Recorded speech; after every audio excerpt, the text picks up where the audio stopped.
Here's a fly ball out towards center field. This one's going back, and this one is gone! Taylor gets this one out towards center field to the short porch, and it's a grand slam! That's a floater. Out to short. And it's booted off the shortstop's glove! Just like they drew it from Hollywood. Caladros, the 3-2. Swing and a miss! And the Audubon Green Wave have upset the Kingsway Dragons!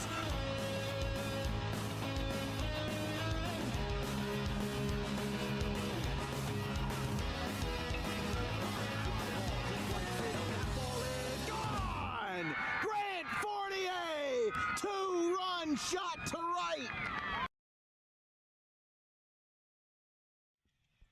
We welcome you to the Hank Greenberg Field, back at my alma mater, the Audubon Green Wave facing off against the Haddon Heights Garnets. The tried and true Garnets won this first season matchup 11-1, but with both teams having very different paths in the 51st Diamond Classic, and overall some very good but very different seasons at this part in the year, should be an interesting matchup nonetheless. The right-hander Gabe McCracken is the pitcher for Audubon today. He comes into this one with a 0.3 ERA. Yes, 0.3. And then for Matt Rotolo for Haddon Heights, he's not too far off the beaten path. He's got a 1.59 himself. So this is going to be a tried and true matchup to see who will be the best in the Colonial Liberty. Haddon Heights 12-5 overall, but 3-3 in the division, including a win over Audubon. And that's been Audubon's only division loss in a very crowded Colonial Liberty. Haddonfield's been getting red hot.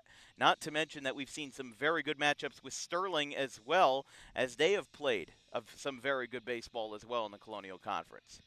Let's flip it over to the main board here as Gabe McCracken is going to get us started for the Green Wave this afternoon. He is joined in tow by Trent Bannell, the Rutgers Camden commit behind the plate, who has played almost every position in the time that I've been at Audubon and have since graduated. But we've got the Haddon Heights starting lineup brought to you by Harper Driving School, and Eric Newell as the head coach for the back-to-back sectional appearances for Group 2. Nolan Lashall is the shortstop batting in the leadoff spot. Jackson Butler in center field. Richard Ferrugia is at first base. Jackson Mata in left. Dakota Spizak, the sophomore, is the DH. Ben Alexander at catcher. Right field, Carter Zatuski. Second base, Ryan Gavito. And the nine-hitter, Trent Begley. We are underway in Audubon with a first pitch strike. McCracken this season just one earned run in his many innings this year, 26 of them all told, a 0.27 ERA, and 27 Ks, 8 walks, and as we said before, only one earned run this entire season. He's been electric, to say the least. It's quickly 0-2 here to Lashall, the commit to Penn State Abington, as that one is high and away. 1-2 here. Haddon Heights coming into the matchup 12-5. Beat Sterling in the first round of the Diamond Classic 10-4, and then lost to Delsey 6-4 in a game that we covered on Saturday at Timber Creek in the Timber Creek Regional. 2 balls, 2 strikes, and the pitch. Well, stepping off now.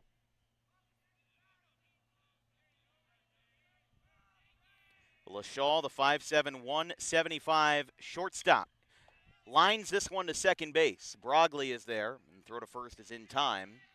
1 away. So Lashall is down as he grounds out to second, and the .312 career hitter has been hitting a very good .388 this year, 100 points better than his sophomore season when he batted .288. It's Jackson Butler, the center fielder, here for Haddon Heights. Butler, the sophomore, gets a strike called. It's 0-1.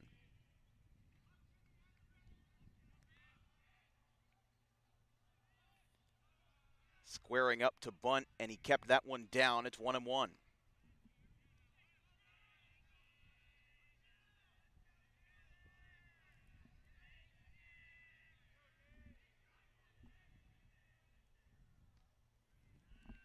Two-1.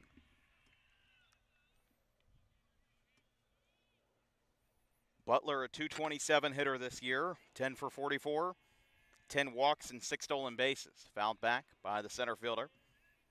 And it's 2-2 for the sophomore.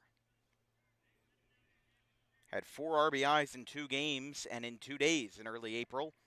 In big wins for Heights over Gloucester and Paulsboro, 2 each in those games, contributing to his 8 RBIs this season. And the 2-2. Swing and a miss. McCracken picks up another strikeout. And we've got the second out of the ball game, now bringing up the number 3 hitter for the Garnets, that being Richard Ferrugia, the first baseman. When we saw Heights on Saturday, Ferrugia was the designated hitter, but today he'll be taking the opposite post of the hot corner at first.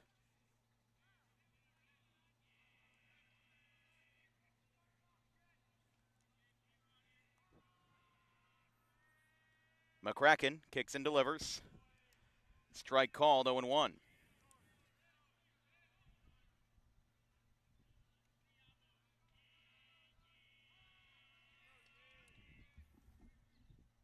That one's outside. 1 ball, 1 strike. First 3 for Audubon in the bottom of the first will be the Rutgers commit Tyler Wiltsey and the Rutgers Camden commits in the Division III spectacle. Trent Bandel behind the dish and Nick Caladros at third in the 3 spot. 1-1. High chopper over the glove of McCracken. It's stopped by Brogley, who plants his feet. Throw down is in time. Inning over. Brogley with a nice play as he plants his feet at second, keeps his footing, and retires the side. It's 1-2-3 for number 11, the senior McCracken. We'll be right back through a half frame. Audubon will grab their bats.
Matt Rotolo is the pitcher for Haddon Heights, the senior right-hander, coming into this game with a 1.59 ERA, which 99% of the times makes you the pitcher on the top of the world. But when you're facing Gabe McCracken, that bar is just a little bit higher, as Tyler Wiltsey with his stirrups leading us off here for the Green Wave in the bottom half of the first inning. Rotolo, the senior, ready to go. He's set, and the first pitch is low to Wiltsey. 1-0. Wiltsey, the center fielder who moved to center field after the transfer of Cade Schofield from Highland. If you watch Wiltsey in summer ball, he's always played center field, but because of his position and maybe more of his aspirations, he wanted to move to center field. But last year, Audubon didn't really have a full-time shortstop that could replace Wiltsey of his caliber. So they basically said, all right, we're going to put you there, but if we get a shortstop or a second baseman, we'll put you in center field. The 1-1. Looping curveball behind Wiltsey, and it's 2-1. And I think the philosophy of that boils down to it's a little bit easier to replace outfielders. I'm not saying the outfield is an easy position, but it's easier to train somebody to do it well. Shortstop is one of the most demanding and commanding positions in the game. And if you don't have a good shortstop, that is going to look a lot worse for your team overall than not having a good center fielder. So now they get the best of both worlds. Really works out in their favor. Here's the 3-1. That's up high, and we've got a 5-pitch walk to Tyler Wiltsey. And he'll take the trot down to first, meeting up with the first base coach there. And getting Audubon's first base runner of the day, now bringing up Trent Bannell. Let's take a look at what Audubon's got in store with our starting lineups presented by Harper Driving School. You just saw Tyler Wiltsey in center field. Trent Bannell bats now. Nick Caladros is at third. Lance Furness takes the cleanup spot. He'll be followed by Cade Schofield, the Highland transfer and sophomore at short. Gabe McCracken is the pitcher in the 6th slot. Connor Chester, the junior, is the DH. Chase Botharf in right field. And Matt Brogley, the second baseman, as a freshman in the 9th spot. 1-0.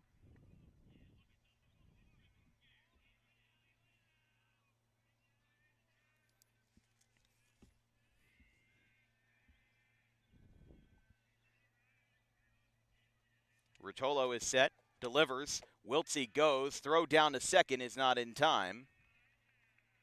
And it's a stolen base for Wiltsey, the future Scarlet Knight.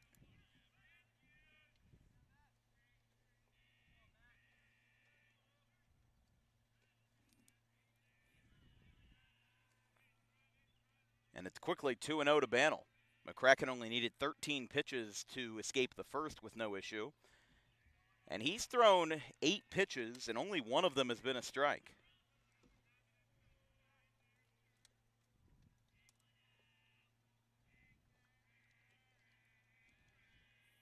Three balls, no strikes to Bannell. Looking to occupy first base, and the pitch. That is low.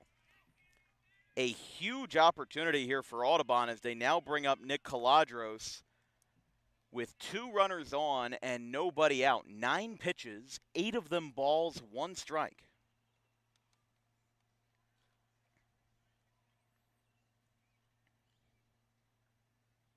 Now here's Caladros. He is committed alongside his battery mate, Trent Bannell, to Rutgers Camden. Caladros was a so-so hitter for the first year or two of his career. He's really taken the big step forward. He's batting .333. 17 for 51.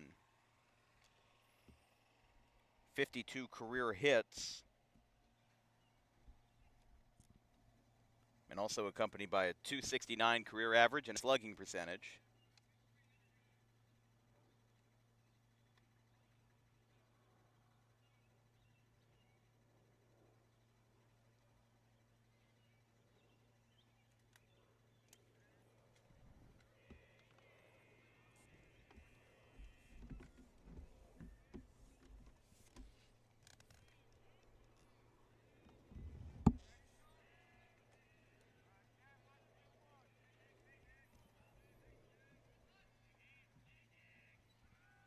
Caladros shows bunt. They'll throw down to third. This is going to be a successful double steal.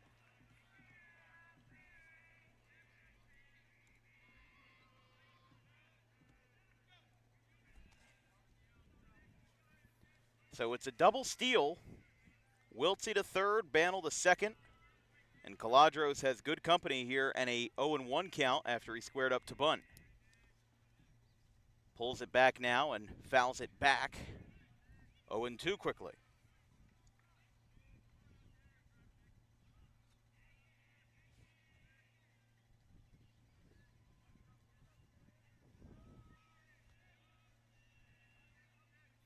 No score.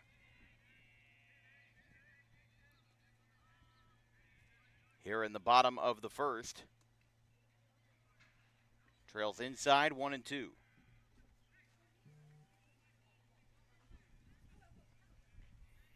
1 ball, 2 strikes. Rotolo to Caladros.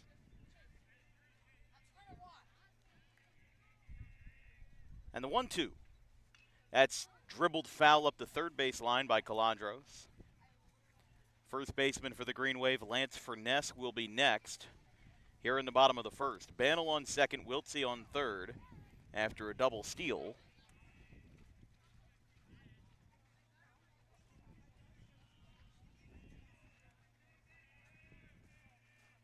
One ball, 2 strikes. And the pitch.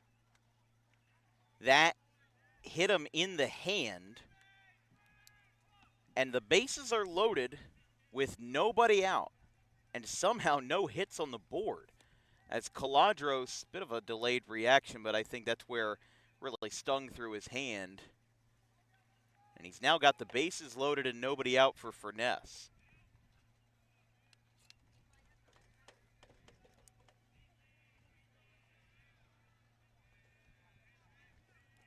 First pitch. Big swing by the first baseman.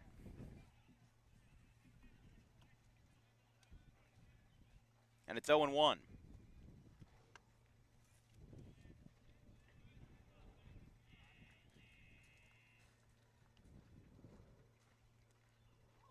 Another curveball, and Rotolo seems to be back in the groove. It's 0-2. He is already at 16 pitches, though, here in the first. As Furness, a .354 hitter this season, 12 RBI, 17 for 48, by far his best hitting season yet, and 3 extra base hits. 9 walks and 1 stolen base, a .438 slugger. And the 0-2 fouled back to the top of the screen. First baseman Ferrugia went to run in for it, but I don't think he realized the ball hit the top of the screen and wasn't in play. It's 0-2, and next in line for the Green Wave is going to be the number 5 hitter, Cade Schofield, the sophomore. 0-2. That ball is smoked out towards left. This will stay up, though. It is caught. Runner tags. Wiltsey's coming to the plate. It is not in time. Sac fly to left by Lance Furness, and the Green Wave lead it here in the first, 1-0. That felt like something that was bound to happen. I mean, bases loaded, nobody outs. Rarely does anybody ever get out of it, but even recording the first out, the Green Wave do something productive. Get a fly ball laced out to left. Furness drives in the run, his 13th of the year. And now you've got one away, and a sac fly makes it a 1-0 Green Wave game. So here is Schofield. A transfer from Highland, one of several to depart the Tartans last year out of the Tri-County Liberty in Group 3. Luis Celis Rodriguez as well, also transferred out of there, one of their star pitchers. He went to Roman Catholic in Philadelphia. But Schofield, a freshman last year, did pretty well with the Tartans, now in his first season with the Green Wave. Has had himself not too bad of a year. Here's the pitch. That hits him right in the back. It's the second hit by pitch of the inning. And Schofield takes advantage of a wild ball and a wild session from Matt Rotolo. He has hit 2 batters, allowed 2 walks, and all 5 batters for Audubon have done either reaching base or they've put the ball in play, as Furness did with his sac fly. And this now brings up the pitcher McCracken looking to help his own cause with the bases loaded. That ball's hit out towards right. A bad step in right. Gets over the head of the right fielder. This one's going to bounce off the wall in right. 2 runs are going to score. McCracken's on his horse to third. The relay to the plate is not in time. It's a bases-loaded triple. Can you believe it? The pitcher helps his own cause. And Gabe McCracken laces a ball out to right, taking advantage of a misstep in right field, and it's a 4-0 Audubon lead. I mean, hey, they've scored more runs in the first inning than they did in all of Game 1 of this season series. They lost 11-1 at 8th and High. That is a 3-run triple for the senior. And it's now the 7th hitter, Connor Chester.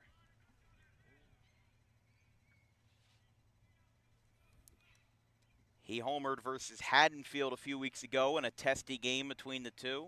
Audubon winning that one 6-1.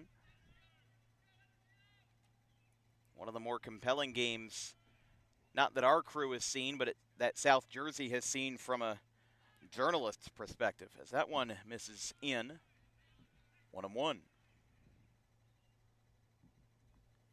So a 3-run triple to right,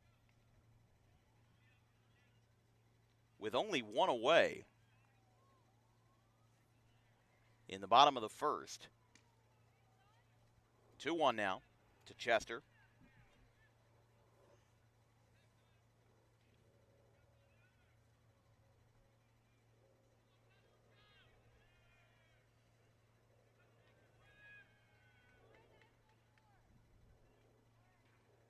Swing and a miss there, 2-2.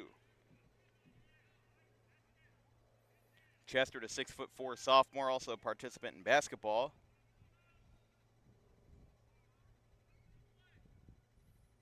.250 hitter this season, 2 home runs, I beg your pardon. Hit one versus Haddonfield and versus Myrtle Beach High School in South Carolina when Audubon spent their spring break trip down south.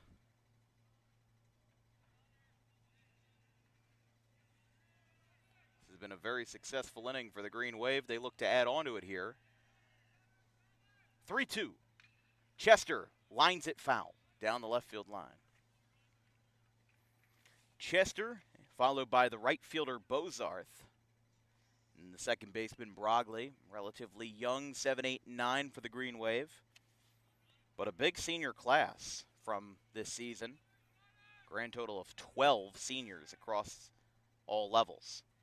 Rancocas Valley's kind of dealing with that same dilemma right now. But, you know, when I think of what Audubon has accomplished, like I said, I went here, I've lived here since I was 6 months old. I understand the program. I was told in 2022 that Audubon had too big of a senior class and they wouldn't contend next year. And that is a free pass. Puts runners on the corners here as shockingly no movement either in the bullpen or in any sort of matter from Coach Newell here for Haddon Heights. They're down 4 in the first inning. And now it's going to be Bozarth who will bat in what is his 3rd walk surrendered in what has been a painstakingly long first inning.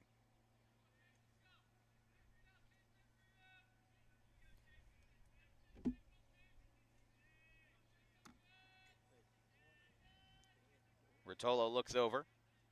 And the first pitch to Bozarth is a strike, 0-1. He's up to 31 pitches now in the first. Again, McCracken finished the first with only 13, striking out 1 and getting the other to ground out to second twice to Brogley.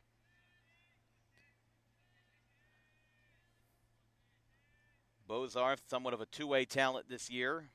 1-1, that one missed inside. 283 hitter, 4 extra base hits, 5 walks, 4 hit by pitches, and 2 stolen bases. 15 for 33, 12 RBIs. Had 3 RBIs versus Sacasti High School in South Carolina. Went 2 for 3 in a 14-1 win for the Green Wave.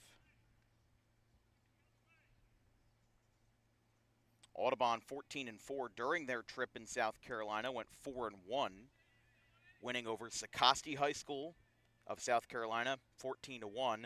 Pikeview in West Virginia, 14-0. Myrtle Beach High School in South Carolina, 9-2.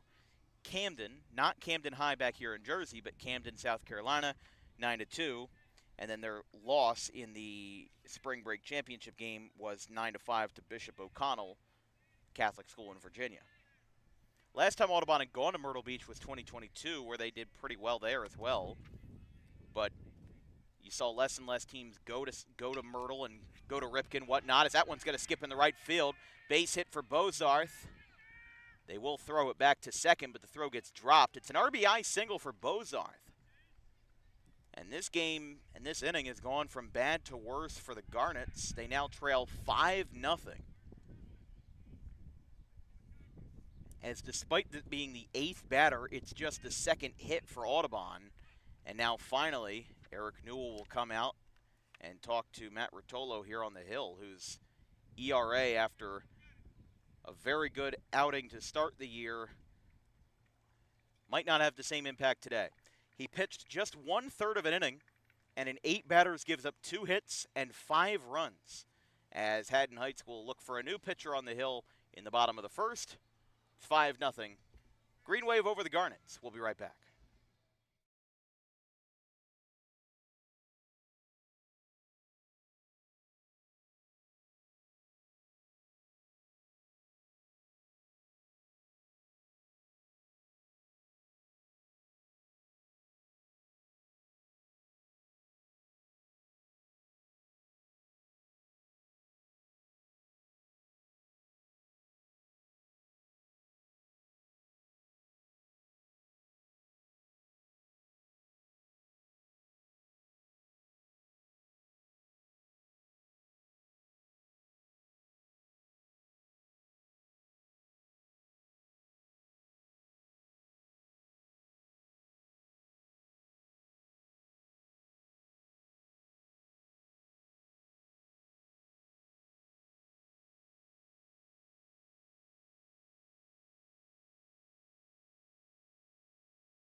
Brogley will be the hitter for Audubon in the 9 slot.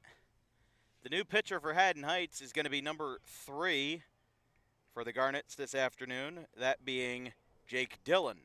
Haven't seen too much of him this year, but he'll be coming in as the junior right-hander who's got a 3.27 ERA, 15 innings, looking to do some mop-up work. His longest appearance of the year was in a 9-7 win over Pennsville. Through 5 innings and a very efficient 57 pitches, all of his other appearances have been 2 2/3 or less. But with the current predicament of the fact that Matt Rotolo gave up 5 runs in 1/3 of an inning, could make things complicated for Haddon Heights. I mean, you know, this guy's got to do mop-up work, but the side armor delivers a strike. It's 0-1. Forgot that that's what he did.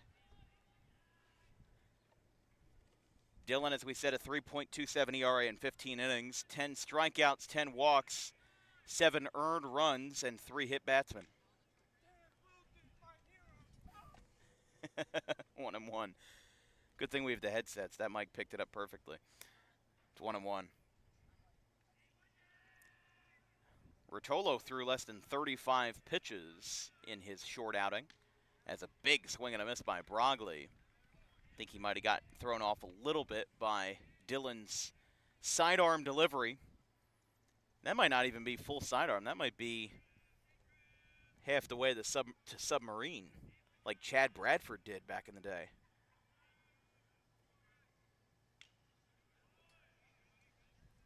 Or the other guy I think of is the former Haddonfield pitcher, Jack Subramanian. had a very similar windup to that where he throws it not underhand, but on the side. You could take a look at that again. I mean, it's very interesting to watch him go, but with a nice crowd on hand here at Audubon. The 1-2. This one's hit out towards right field. It's put in play. It's going to drop. RBI single for Broglie. No, excuse me, not an RBI, but the bases are now loaded because the runner did hold up at third. Haddon Heights, not their night so far. 5-0, and a 9-slot base hit to right is Audubon's third hit, and they turn the lineup card back over to Tyler Wiltsey. Really very surprised that this is what we're seeing here. Move.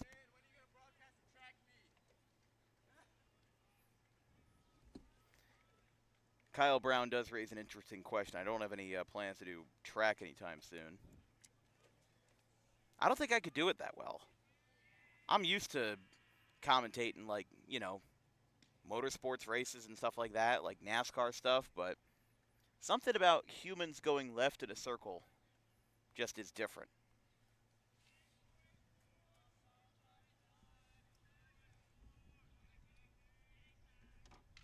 Wiltsey grounds this one in the left for a base hit. Make it 6. A 7th will come around. He gets the green light. Throw is not in time. It's a 2-run single for Tyler Wiltsey, and the Green Wave have put an extra point on the board. It's 7-0. You could say that one was through the uprights, as the Green Wave have absolutely put a clinic on in the first inning. This is the first time in a long time I've seen Audubon take on a team this good and deliver this much of a punch. Fired up. I mean, they did lose 3-2 to PVI yesterday, or excuse me, on Tuesday. And PVI this year was the team that Audubon had circled on their schedule, wanted to beat them. They're 9-8. Not to say that PVI is a bad team by any means. I think that they've had injuries that have put them below what people expected. But the Olympic Conference is so difficult to get good in. That was a game where Mason Myers, the Coastal Carolina commit, homered for PVI. And Will Howell, the transfer from Holy Cross, threw a complete game in a 3-2 win on Tuesday. 0-2. This one's grounded out towards second base. Picked up, they get 1. Throw to first is not in time. Got pulled off the bag. And Bannell does get the runner over. Wiltsey out on a fielder's choice. And now it will be Calandros in a 7-0 ball game. And it's funny, I was thinking, you know, when I was on my way here, I hadn't done an Audubon game in a while. It kind of clicked in my head, what would it take to make this game different than most that I've covered? Well, this definitely takes the cake, as it's the 12th batter of the inning. Runner now goes to second. He's going to be caught in a rundown, but are they going to go for a steal and score? It's unsuccessful. Bannell gets caught up. Audubon may have been trying a steal and score the old-fashioned way, but their tally in the first inning ends with 7. They put up a TD and a PAT in the bottom of the first as 12 batters come to plate. After 1 here at the Hank, 7-0 Green Wave.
First pitch of the top of the second is upstairs, and it's 1-0. Hard to believe that it wasn't too long ago that Haddon Heights was at the dish, but 12 batters later and 7 runs bring Audubon to a momentous lead here in the top of the second. Count is 1-1. 4, 5, and 6 for Heights. Jackson Mata, the left fielder, swings and misses. 0-2, 1-2 rather. And I saw this Haddon Heights team on Saturday. They put up a valiant fight versus Delsey. It was a 6-4 loss, but nonetheless, still very good. Was still very good nonetheless. And it was impressive to see that because Haddon Heights put up a couple of runs in the 7th off of Otley McCoskey for Delsey and ended up making it close, and then a double play ended the game 6-4. But Haddon Heights put their best foot forward, and today just seems like they're a different team against McCracken and the Green Wave. It's a swing and a miss for Mata, McCracken's second strikeout, and Dakota Spizak, the DH, will bat. He'll be followed by the catcher, Ben Alexander.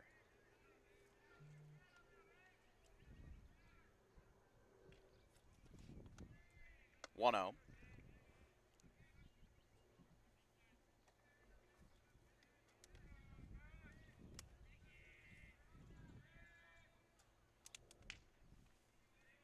You hear the crack of the glove there. It's 0-2. Going to be a good next couple of weeks for us, Dan Wilkins Broadcasting. Today was my last college class of the semester, so I got a longer summer than the rest of you high school kids, but it's 2-1. I still go back the same time you do, but I get an extra month. You guys get to sit in a sweltering classroom wherever you are. 2-2. McCracken up to 22 pitches here in an inning and a third. With Spizak, the DH. He was the starting pitcher versus Delsey in a 6-4 loss. As that one skips in, 3-2. Next again will be the catcher Ben Alexander, followed by the right fielder Carter Zatuski. 3 of those 7 runs came in on a 3-run bases clearing triple by Gabe McCracken, who helped out his own cause at the plate. And that was partially aided by a Zatuski misstep. And there's strike 3. Got a good hitter's count, but he gets him looking as he fires a fastball on the outside part of the plate for the second out. Now here's Alexander. I think big key for Audubon is they cannot get complacent with a 7-0 lead. I think that teams that get maybe a little bit ballooned in their head about having a big lead can suffer sometimes if they don't apply it right. I mean, McCracken's doing very well, but I think that there are some teams that have problems with staying afloat when they have a big lead. But the count's 0-1. Here's the pitch. Late swing by Alexander, and it's 0-2. It'll be 3, 4, and 5 for Audubon. Caladros came up to the plate, but he saw the last out in front of him with Trent Bannell. Here's the 0-2 to Alexander. Strike 3. Struck out the side. He's got 4 strikeouts here in his first 2 innings of work. Green Wave seem to be rolling on this Thursday afternoon. They lead it 7-0.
Bottom of the second inning, it's Audubon 7, Haddon Heights 0. Ground ball out to second base, picked up by Gavito. Throw to first is in time for the first out.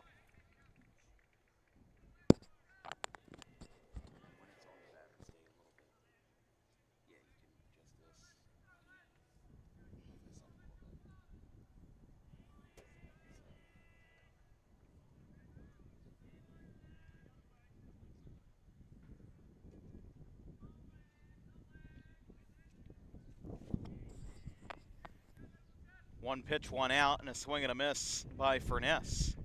0-1. This broadcast is brought to you by Harper Driving School. Over 90% of students who take their New Jersey State driving test with Harper pass on the first attempt. If you like those odds, you can book an appointment at Suite 4 of the Total Turf Complex in Pittman at 614 Lambs Road. Fouled that one off of his foot, and it's 0-2.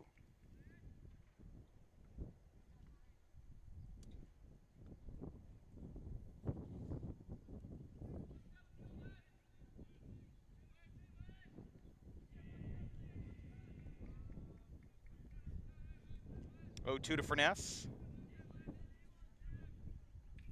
And another dribbler out to third this time. Could beat it out. A leaping throw to first, not in time. And Furness has a single. He's one for two now. I messed that up. I suddenly keep zooming in even though I know to zoom out. Now here is Schofield.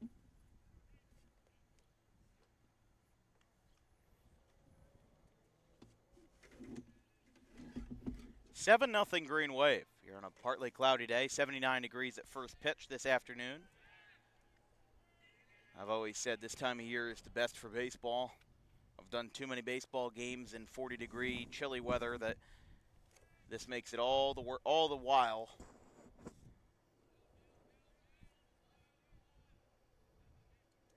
As the first pitch is a strike, 0-1.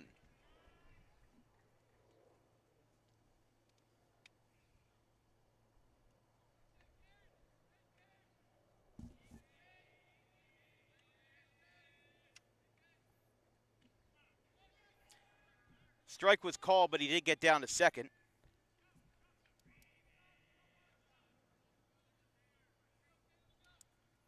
And Furness gets in there. It's an 0-2 count to Schofield, who was hit by a pitch his first time.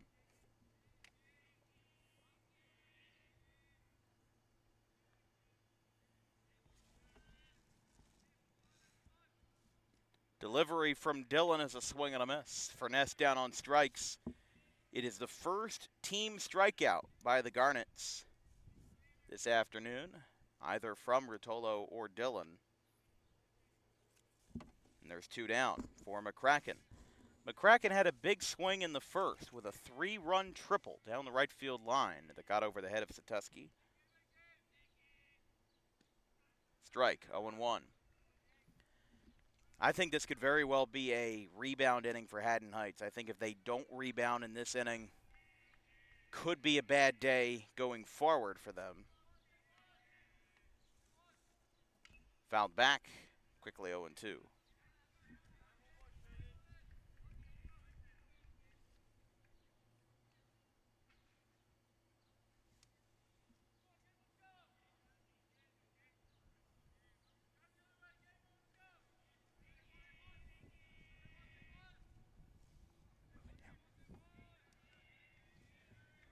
It's 0-2. Grounded, third base side. It's a fair ball. Throw across the diamond is in time, and the inning is over. Furness singles, but nothing more. As four batters come to the plate, and it's a breath of fresh air for the Garnets. They trail 7-0 after 2.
McCracken still wheeling and dealing. He struck out the side in the second. And now he takes on the third as that one is fouled back by Satuski. 0-1. This broadcast is brought to you by Garden State Pet Center. Keep your pet happy and healthy today with the most organic food products available in South Jersey, along with toys, cages, accessories, and much, much more. You can visit today at 226 South Whitehorse Pike in Audubon. No balls, 2 strikes to Satuski, the right fielder. It's 7, 8, and 9. McCracken has faced the minimum. Satuski, the freshman Gavito, and the third baseman Trent Begley. Swing and a miss. That is 5 for McCracken, and it's his 4th in a row.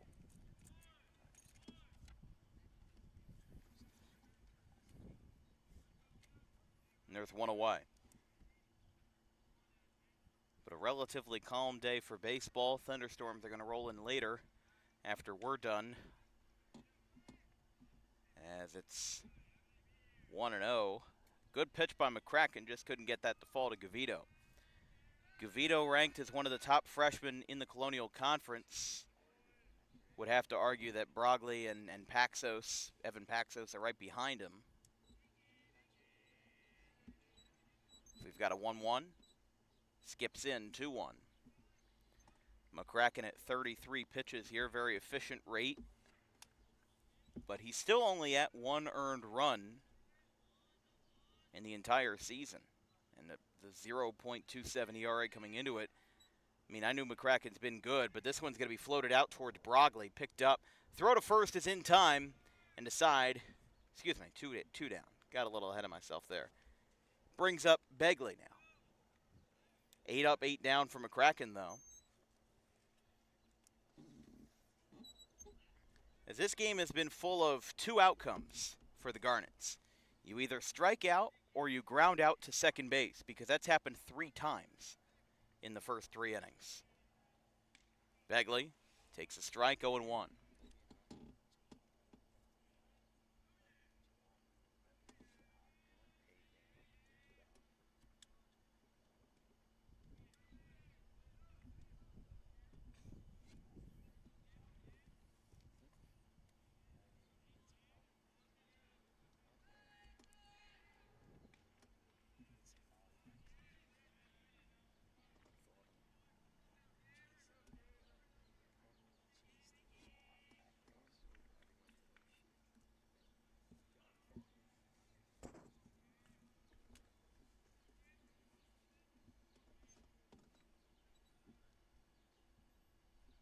One ball, 2 strikes. Dribble it out toward first base. Furness is there. And Gabe McCracken is smooth sailing. 9 up, 9 down. And we go to the bottom of the third here at Audubon. Still 7-0.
Bottom of the third. What a weird game this has been, as the batter is Connor Chester.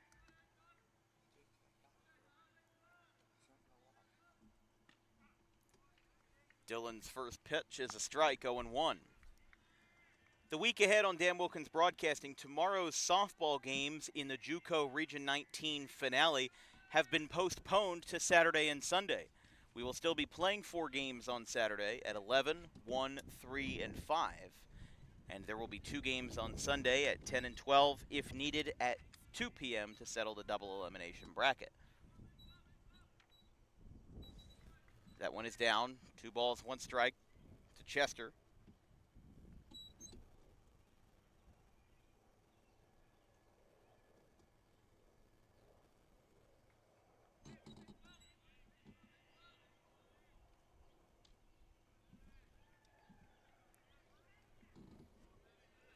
Two balls, 2 strikes.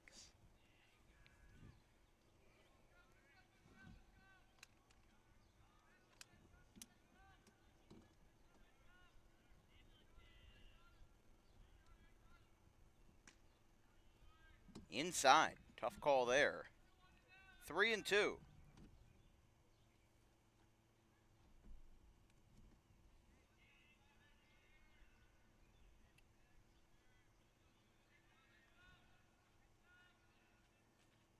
Fouled back. I mean, if you think about Haddon Heights, they've gone down the minimum for the first 3 innings of this game. Meanwhile, Audubon already a rotation and a half through the order. 3-2. Inside. Ball 4 to Chester for the second time he gets a walk. And now it's Bozarth batting for the Green Wave. On Monday, we return from the Mother's Day weekend with Tri-County Baseball at Camden County between the Pittman Panthers and the Overbrook Rams. Should be a good clash between a Group 1 and a Group 2 talent, with Pittman coming off of a loss to Pennsville yesterday. Here's the pitch. There's a strike, 0-1. Tuesday, we'll be at Rutgers Camden for a BCSL and Olympic matchup at 5 p.m. between the Lenape Indians and the Cinnamon Pirates. And then Wednesday, we will have the Heightstown Rams and the Burlington Township Falcons, as there's a swing and a miss. And then the 15th through the 17th, Thursday, Friday, Saturday, will be the JUCO Region 19 Final Four for baseball, hosted at Rutgers Camden. No balls, 2 strikes, and nobody out, as this one is laced over the middle. It's off of his foot. It goes into center field. Chester's going to be on his way to third. Holding it first is going to be the 8-hitter. Excuse me for a second. That was Bozarth, who gets the base hit on an unlucky hop at second. Unlucky depending on who you ask. Lucky for Bozarth, unlucky for Gavito. And now we'll bring up the 9-hitter Brogley. Still with nobody out.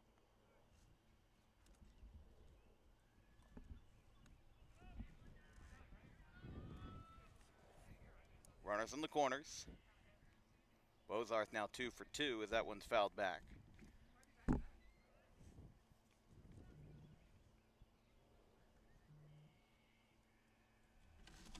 Audubon's 6th hit of the day to coordinate with their 7 runs, as Brogley will round out the second rotation of the order. Brogley hits it into straightaway center field. It's playable for Butler. He's got it. Doesn't really get a good step, though, and this is going to be a sac fly. It'll be 8-0 Green Wave, as they have put an 8 spot up in the first 3 innings. And Brogley drives in his first run with a sac fly to center.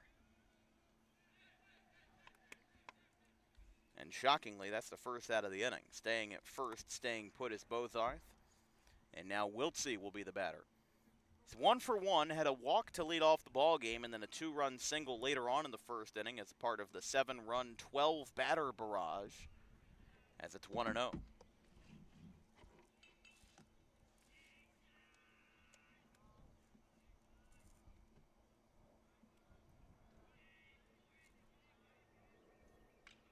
Wiltsey laces it foul down the left field corner.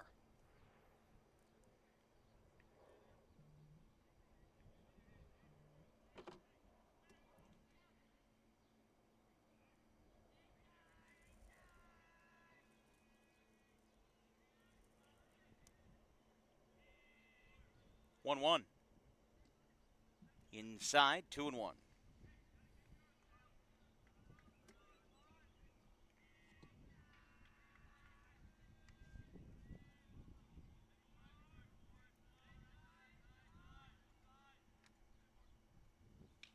Dribbled over the middle. This one should drop. Throw to first is not in time. Infield single for Wiltsey, and the bases are... No, excuse me, bases are not loaded. I misspoke. Bozarth is down at second. Wiltsey at first with his second hit of the day.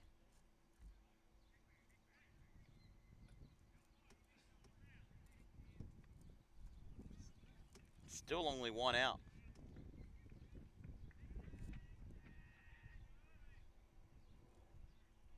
As it'll be Bannell hitting in the third. Has a walk and a fielder's choice to his name today. Bunts, squares it up, but foul.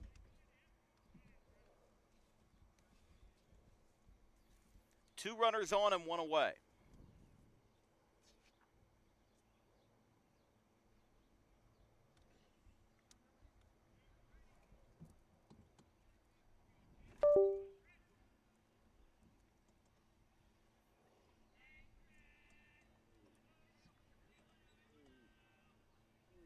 And the 0-1.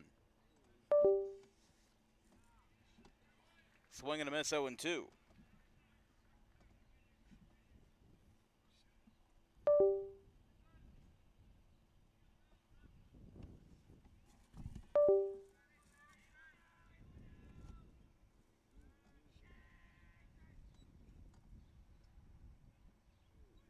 He'll get down to first on a walk. Bannell gets in there safely.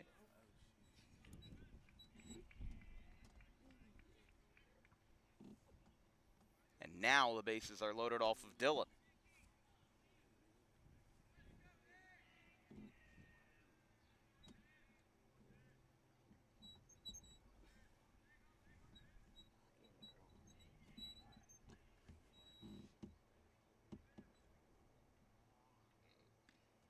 Dillon misses outside to Calandros.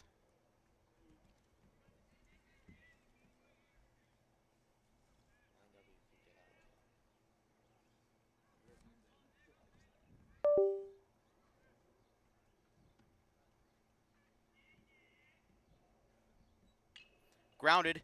Dillon falls down. He's going to throw to the plate. Gets the out there. Throw to first is in time, and it's a double play. Side retired. How about that? Audubon held to just one, and a huge breakup on a 1-2-3 double play retires the side. We go to the top of the fourth here at Audubon. Green Wave now lead at 8-0.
Top of the fourth, 8-0 Green Wave. Gabe McCracken still rocking and rolling. First pitch is down, 1-0. Oh, I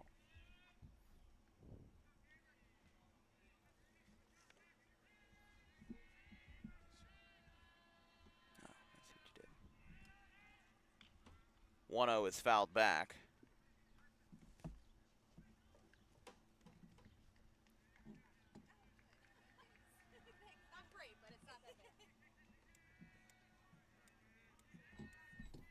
One makes it 2-1 now. Heights went down in order in the first 3 innings. 9 up, 9 down, 5 strikeouts for the uncommitted right-hander. LaShaw grounded out to second his first time. LaShaw, Butler, and Ferrugia, the same lineup that started the ball game. And that one misses, 3-1.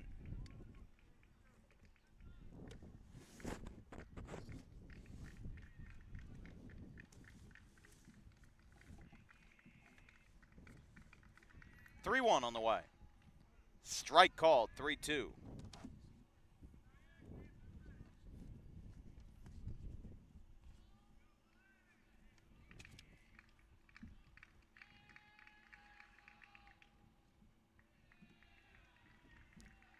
That one will miss. And Haddon Heights picks up their first base runner of the day. Still no hits on the board, but LaShaw does walk. So that'll break up McCracken's minimum streak here. It's time for DWB Trivia Time. Today's question is, Audubon graduate of 2003, Joe Flacco, who won a Super Bowl with the Baltimore Ravens, and I believe currently now is on the Cleveland Browns. Where did he go to college? Was it A, Pitt, or I should say, what college did he get drafted out of? Was it A, Pitt? Oh, here we go. Caught it first. Double play. Oh my goodness. Let's finish this out before we go to the second out here. Pitt, Delaware, Boston College, or Duke? Answer will be revealed in the bottom of the 4th inning. That's a 3 unassisted double play. Furness caught it and just speared it to get the runner out. And now it's Ferrugia. That ball just got lined right into Furness's glove, and he was able to tag the bag with no further issues. That is a swing and a miss, 0-1.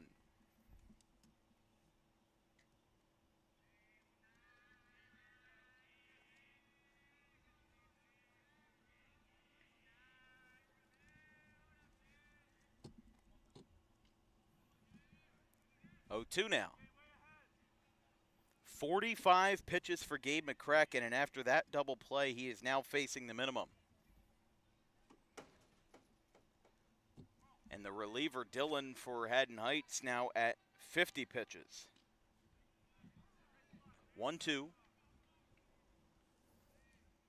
First 3 for Audubon in the bottom of the 4th will be Furness, Schofield, and McCracken, after 6 men came to bat in the bottom of the 3rd when they brought home 1 run. There's a swing and a miss. Make that a half dozen for GM. Gabe McCracken got himself 6 Ks, and he has still faced the minimum through 4 after a leadoff walk, but a double play squashes the threat. It's Haddon Heights 0, Audubon 8, going to the bottom of the 4th.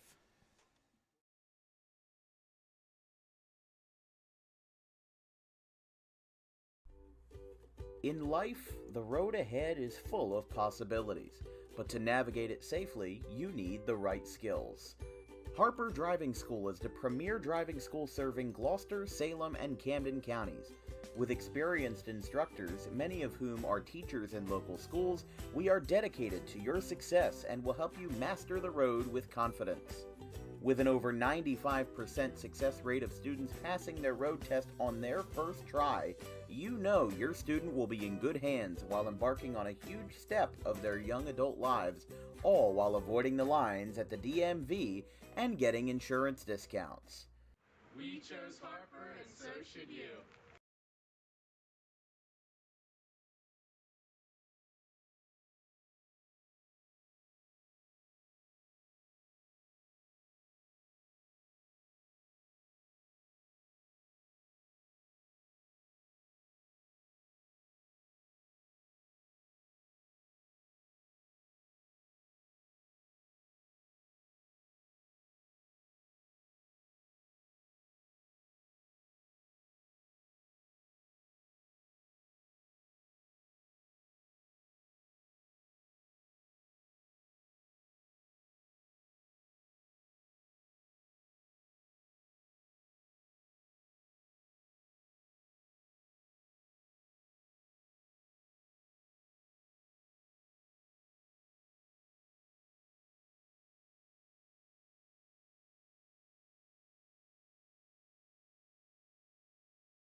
Bottom of the fourth inning here from Hank Greenberg Field. It's time for DWB Trivia Time.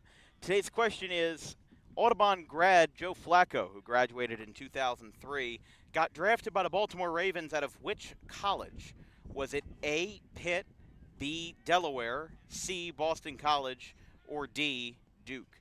Jake Steidler, our producer on the day, you got to guess. You'd be correct. It is B, Delaware. He did go to Pitt for 2 years in 2003 and 2004. Didn't get any playing time as a freshman. Played in 4 games during his sophomore year, but finished out his career with the Delaware Blue Hens when they were still an FCS team, and got drafted 18th overall in 2008. Won a Super Bowl in 2013 with the Ravens. I actually remember that pretty well. I think I was 8 at the time, and when he won the Super Bowl, there was actually a parade in town, 3 hours away from Baltimore for a Ravens Super Bowl win. Popped up to first, a beautiful catch by Trent Begley. May not have been the cleanest, Ferrugia though, but he did get the play done. And there's one away.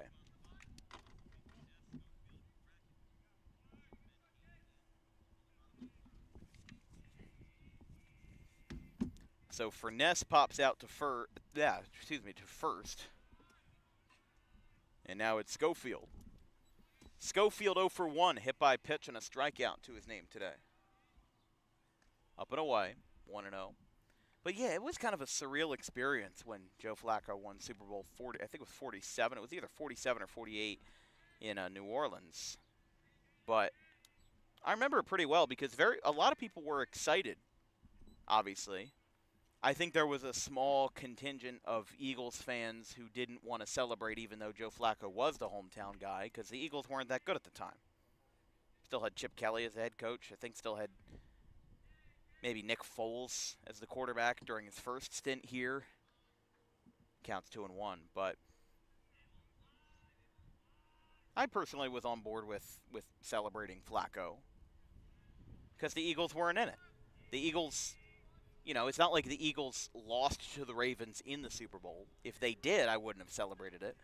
And I think if the scenario had happened at that time, I don't think it would have. I think if Joe Flacco won the Super Bowl against the Eagles, then that celebration wouldn't have happened. But because it was against a team that not a lot of people cared about, the 49ers, it allowed a lot of people to be excited about the opportunity. And it's 3-2. Celebrating a hometown guy. Audubon has produced 2 NFL players over the years, Joe Flacco and Vic Obeck, who played for the New York Giants for 2 years as a guard from 1946 to 1947, back when football was played with men in helmets and T-shirts, as there's a swing and a miss, and back when CTE apparently didn't exist. Schofield strikes out for the second time today. It is the Garnets' second team strikeout. Should be noted the new pitcher is Carter Zatuski. They did a swap. They put Zatuski on the hill. They moved Will Loveridge, the senior, to right field.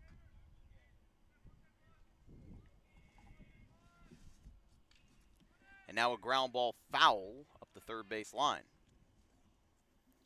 0-1. 2 down for McCracken. McCracken got a big bulk of Audubon's offense in the first as a part of their 7-run inning. Had a 3-run triple to right. He's 1 for 2.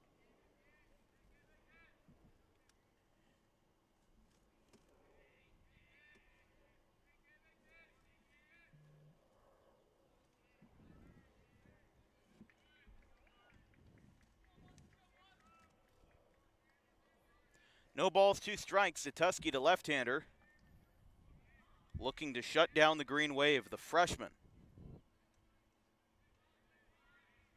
With the 0-2.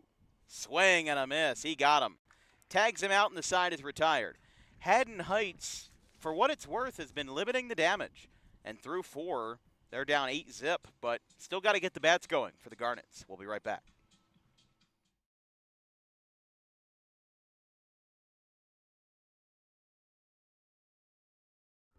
Garden State Pet Center is an independently owned full-service pet store. Our specialty is promoting companionship between people and animals by providing the healthiest product choices available, including all-natural foods, supplements that support and relieve health issues, and innovative products for pet parents. Our goal is to provide our customers with a relaxing environment, and while we're not striving to be the biggest store on the East Coast, we're striving to be the best. No other pet store will make you feel at home like we do. At Garden State Pet Center, we view pets as members of the family. We don't believe in fast, high-pressure sales, but instead matching up the right pet with the right owners, as you are making a lifelong commitment. Together with our team members, we would like your visit to our store to be both enjoyable and educational. Simply drop in and take a look around. View the birds, reptiles,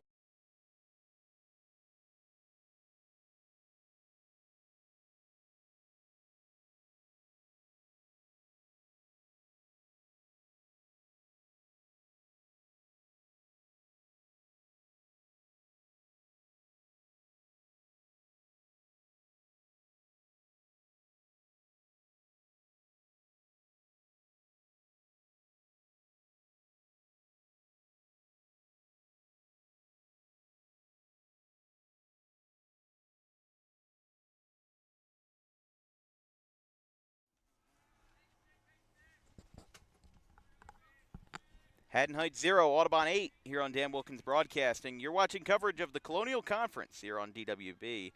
If you have any questions or comments about tonight's broadcast, drop me a line at thedanwilkinsshow@gmail.com.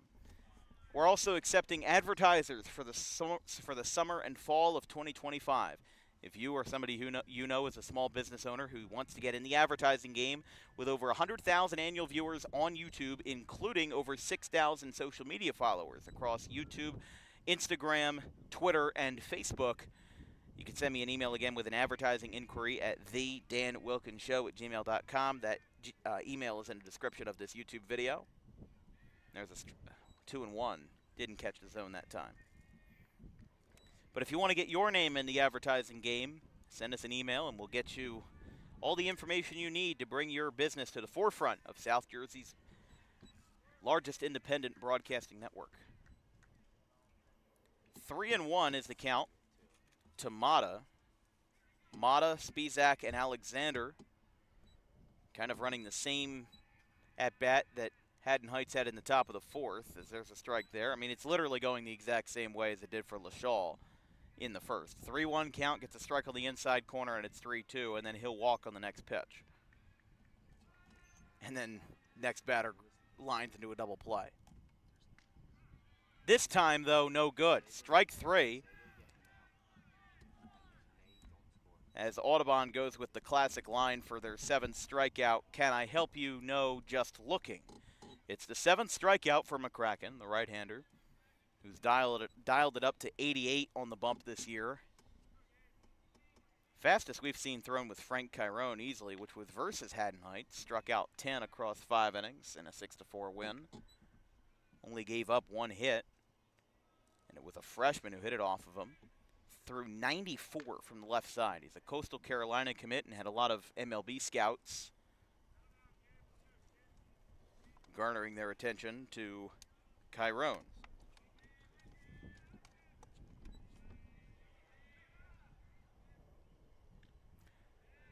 (2-0). Now makes it 3-0 as that one failed to catch the zone. 3 balls, no strikes, 1 away, and that's a 4-pitch walk. McCracken letting go there. It's the second base runner allowed, but McCracken only up to 55 pitches in 4 1/3. So he is still running a very, very good pace here. With Ben Alexander. Heights bringing 2 freshmen to the lineup today, Zatuski and Gavito.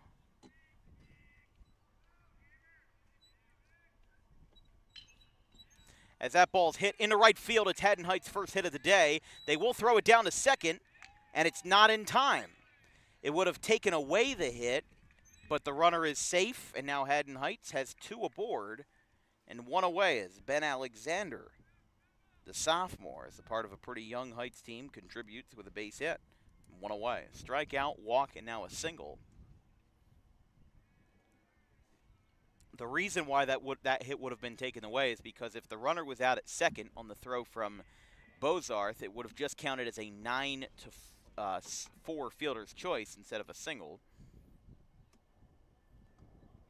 But once we got into the fifth inning, it did start to cross my mind the possibility of a no-hit bid, but even we didn't say it out loud, and it got taken away. Outside, 1-1.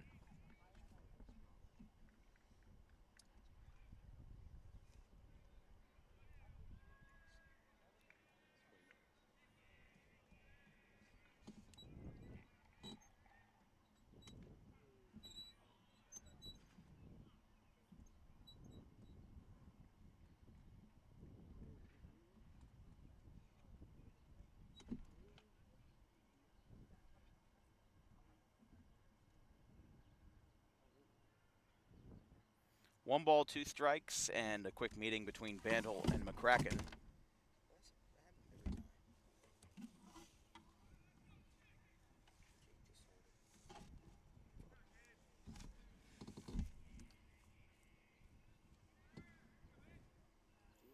Two on, one away.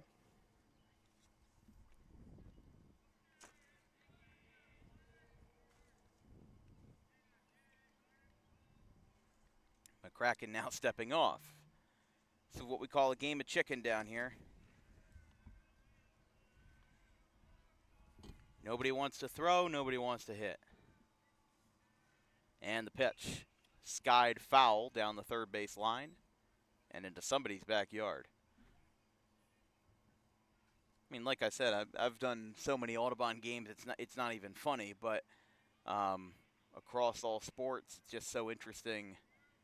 You know, coming back here after not being here for about a month, just all the interesting places that I've gone have really expanded my horizon and have really expanded my viewpoint on South Jersey baseball and how interesting it is. You know, I'm thinking that in this very spot I stood when I did my first ever baseball game on April 5th, 2022, during the Ralph Shaw Classic. As looking back, time called at the plate. Actually, that's not true. The first baseball game I did was a scrimmage between Audubon and Kingsway. It was at Kingsway. We set up in the outfield. They have since put tarp or a windscreen over the outfield from pole to pole. As there's a hot shot to Brogley. Turns it. Beautiful! Wow, they called him out. I don't think that was a good call, but the inning is over. They turn it around with a 4-6-3 double play, and we go to the bottom of the fifth inning. It is 8-0 Green Wave.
0-10. The outfield from pole to pole as there's a hot shot to Brogley. Turns it.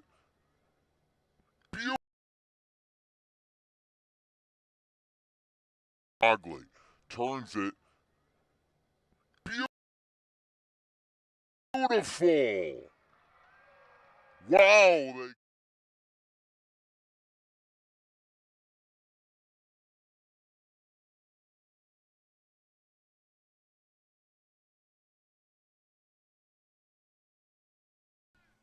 So we come back with a first pitch strike to Zatuski. And it's 0-2. Chester, Bozarth, and Brogley. 7, 8, and 9 for the Green Wave in the bottom of the fifth. Ground ball to third, picked up, throw across the diamond is in time, one away. I want to look at that replay one more time. I want to slow it down just a little bit more. I want to see how much slower we can get that video.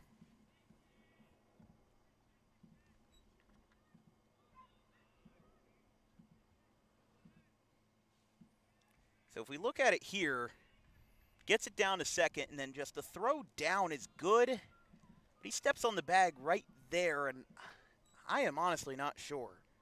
I think he got in there, but either way, I wanted to look at it one more time because I realized I think my mic was off the first time that we looked at the replay. That one's fouled back.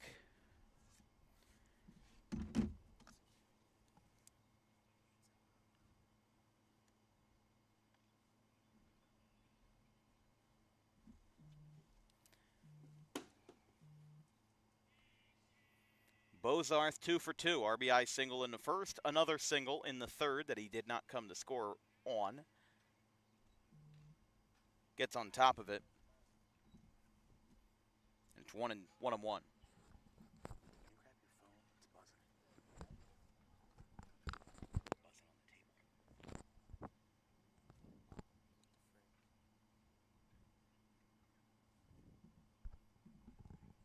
Quick meeting here between the catcher Alexander. Not even the catcher Alexander. Looks like just the first baseman, Ferrugia, and the lefty Zatuski.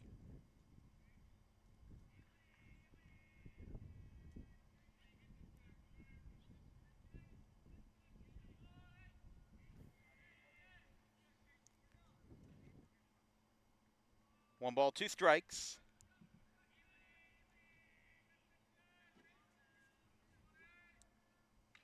High tapper. It's a fair ball. They call it as such. And an odd play results in a 2-3 ground out, dribbled to the plate. And now Brogley will be the batter as Carter Zatuski basically looks to keep this game alive. I mean, it's 8-0. 2 more runs bring this game to a halt with the mercy rule.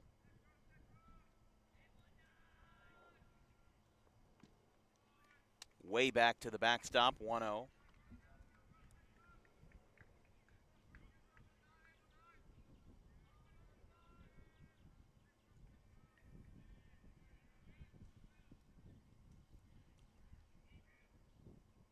Swing and a miss there, 1-1.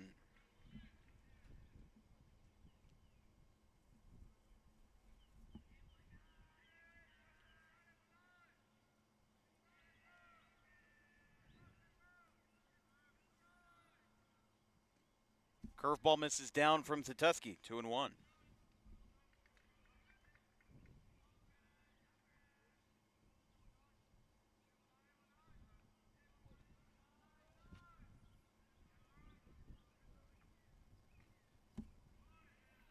Two now.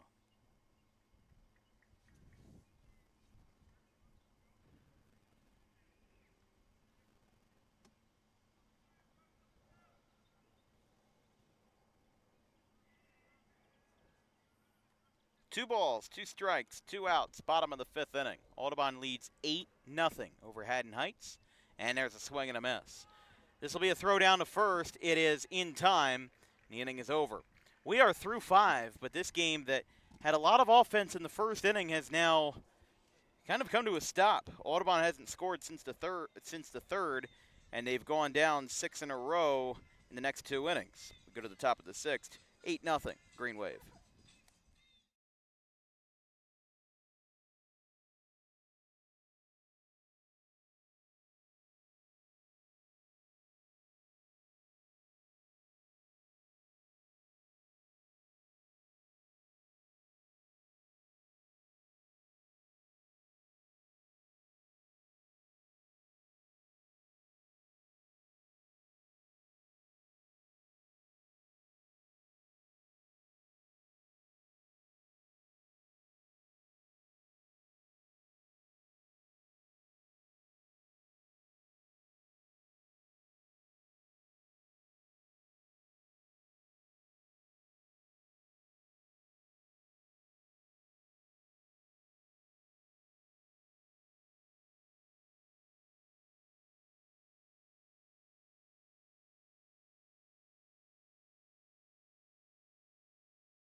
Top of the 6th inning, McCracken still working here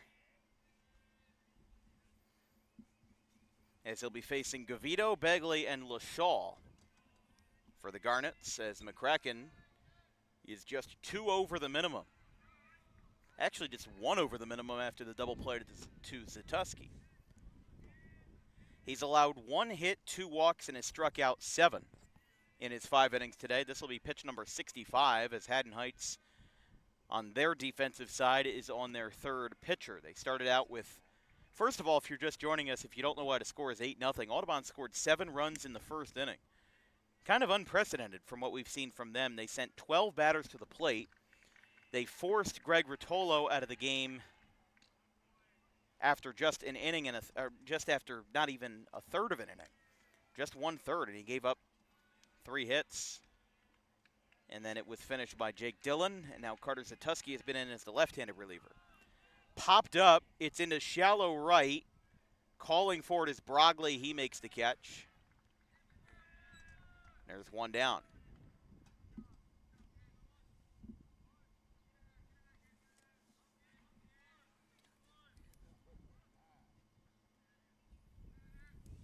And Haddon Heights down to their last 6 outs.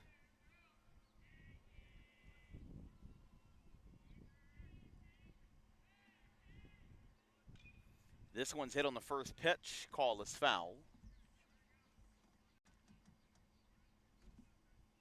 0-1.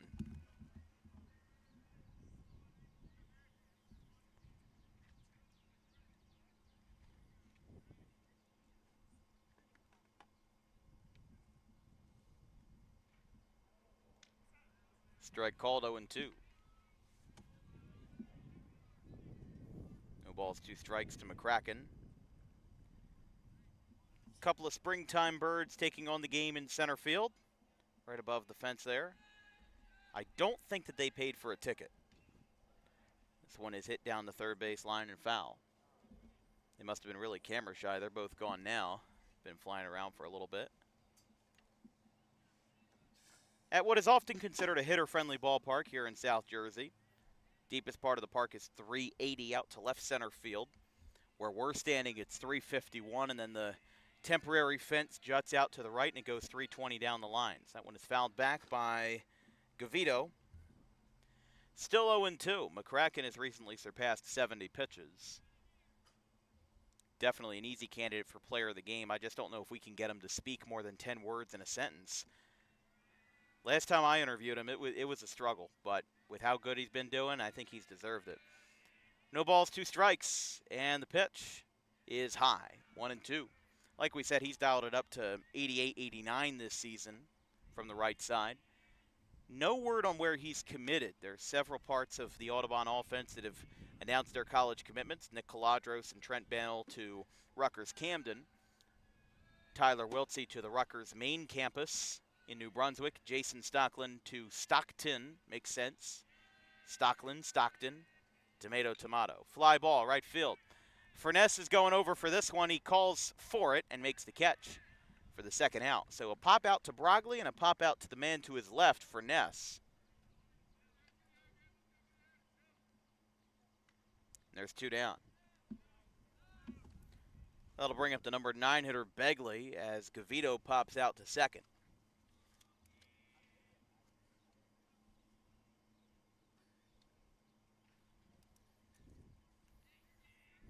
But a good crowd on hand here on a Thursday afternoon, getting ready for the weekend. Like I said, today was my last in-person college class of the season, of the semester. There's a strike. 0-2.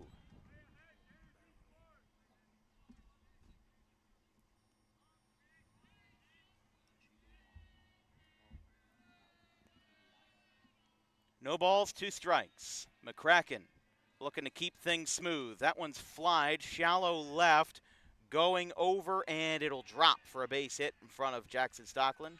And a 2-out base hit for Lashall at the top of the order. Brings us back to Butler here, the center fielder.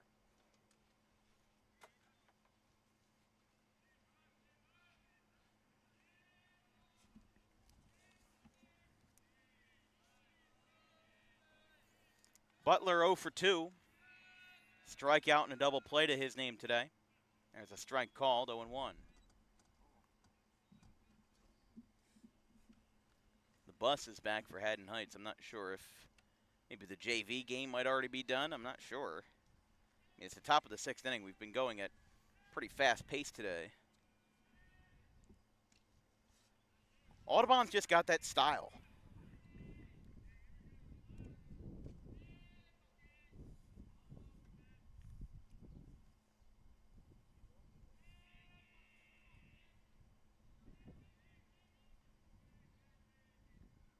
Their pitchers work fast. Their hitters swing early. Not that their intent is to make quicker ball games, but it's just how a team plays. You know, I think of Cherry Hill West as a team that kind of does the opposite. They grind out long at-bats. The one game we did for them was, I think, just a hair over or under 3 hours.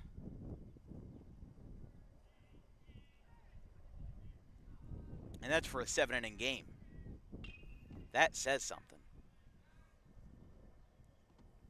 Fouled back into the road as it's 2-2. I mean, one thing that I think about is that Major League Baseball, like a manageable game, is about 3 hours-ish for a 9-inning contest, especially with the pitch clock in the major leagues. And then, well, in high school ball, 7 innings, you could probably say 2:30 would be a manageable game.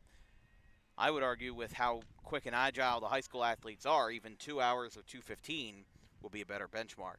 McCracken strikes out Jackson Butler. He's got 8 today. And Audubon looks for their last swings. They might end this one early if they get 2 runs, but if not, Haddon Heights will have the meat of their order in the 7th. We'll be right back. 8-0 Green Wave.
Bottom of the sixth inning, this broadcast is brought to you by DAWG Pro Wrestling, the Dangerous Adrenaline Wrestling Gladiators.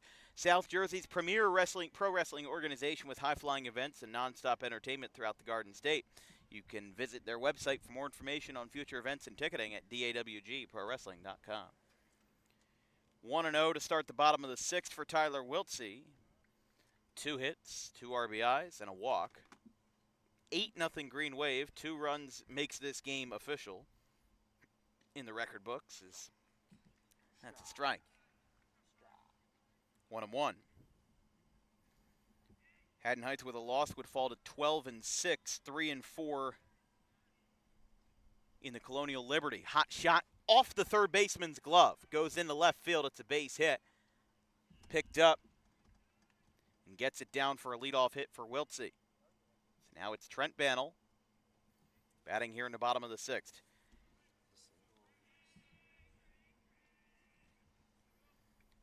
10 of the 12 wins Haddon Heights has accumulated was on a 10-game winning streak from April 8th to April 28th. They lost to Collingswood and then lost to, well, first of all, they lost to Collingswood and then made the Diamond Classic, beat Sterling, and beat Collingswood again in the second half of their season series.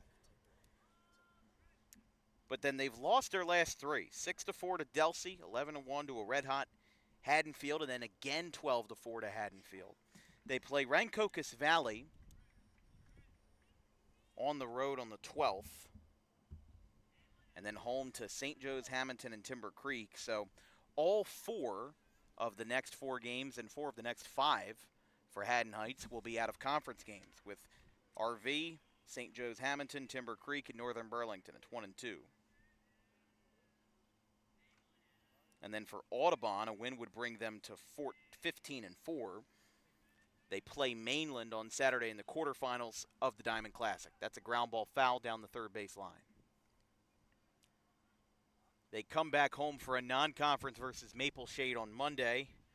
Then away to Gateway on the 13th, home to Collingswood on the 15th, and then they close out the game with Clearview, Haddonfield, and Gloucester to end the season. Clearview and Haddonfield away, Gloucester home, although rumors that could be at a neutral site in the coming weeks.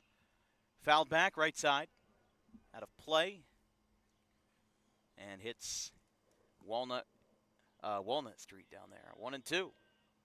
Again, our next broadcast will be Saturday.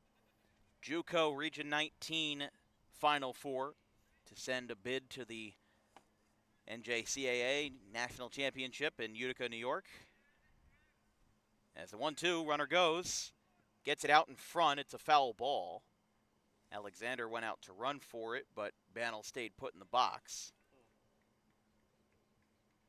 And it's 1-2.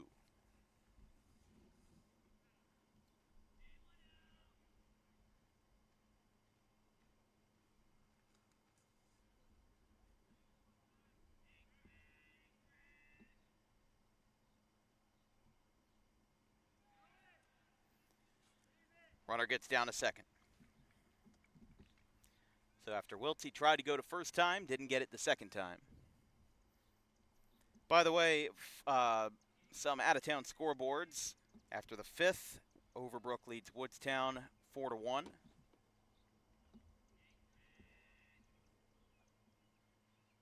And really nothing else on the board here.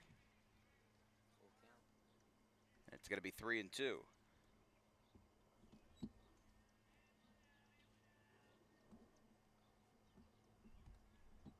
Eastern leads Camden Catholic 4-0 in the third, as that one is fouled back.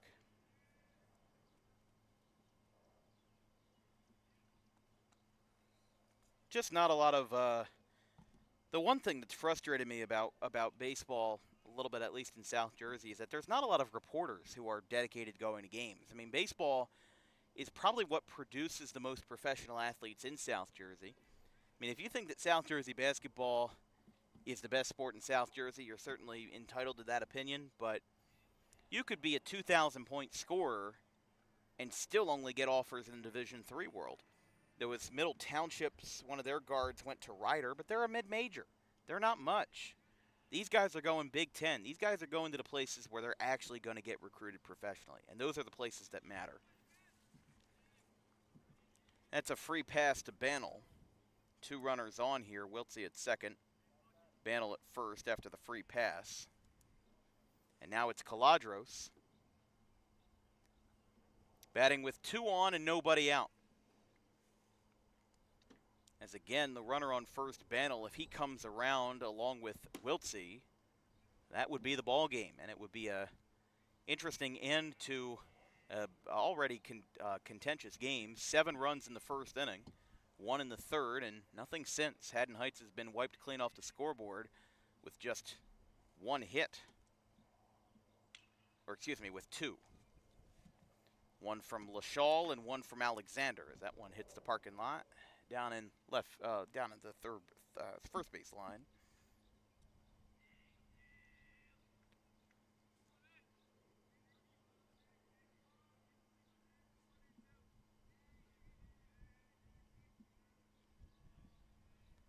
No balls, 1 strike. That one's going to get behind. Throw down to third is not in time. Both runners advance uncontested.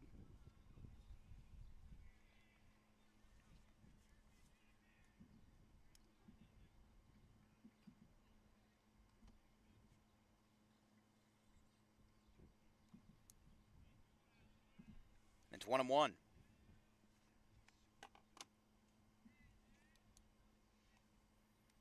Two runners in scoring position. Bloop single could win this thing, as that one is fouled. 1-2. Audubon had 2 Mercy Rule wins at Myrtle Beach, but they had one on Monday versus Paulsboro, 13-0.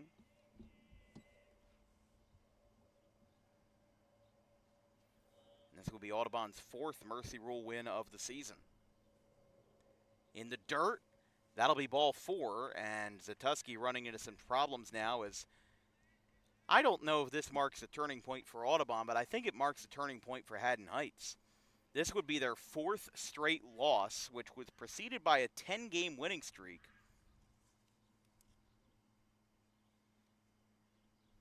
And 3 straight base runners have reached now. So mound visit for Zatuski. Not sure if they're going to take him out or if they're going to stay with the course here. They've got nobody out. Wiltsey singled. Banel and Calandros have both walked and puts them in a tough spot here in the bottom of the 6th. Again, 2 runs would win the game, and it's not something we really considered early, but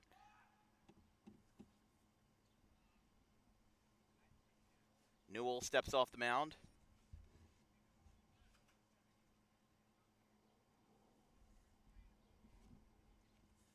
And now we bring it back. A little bit surprised Haddon Heights wore their black jerseys today. I mean, it's almost 80 degrees, and I'm sure the sun being out doesn't make them feel great. But here is Furness, chance to win the game. Big swing by Furness, and it's 0-1.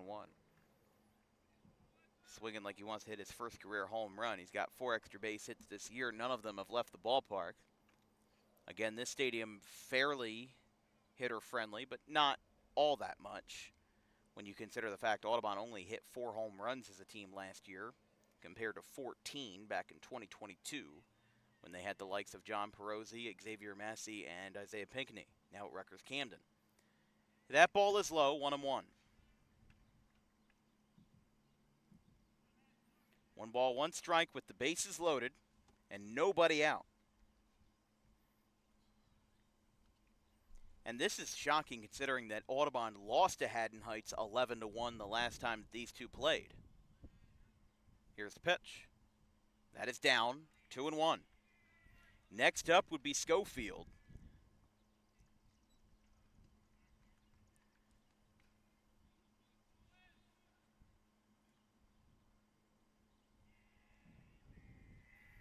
Two balls, 1 strike.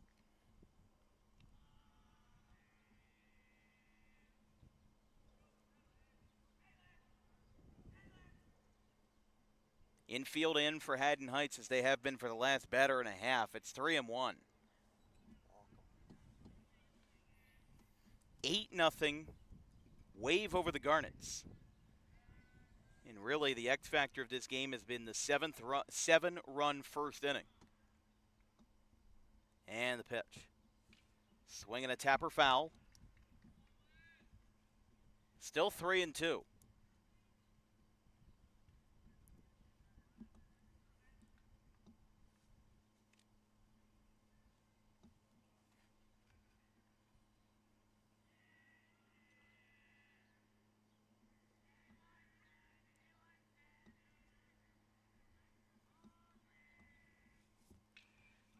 Popped up by Furness. It's down the first base line, going over.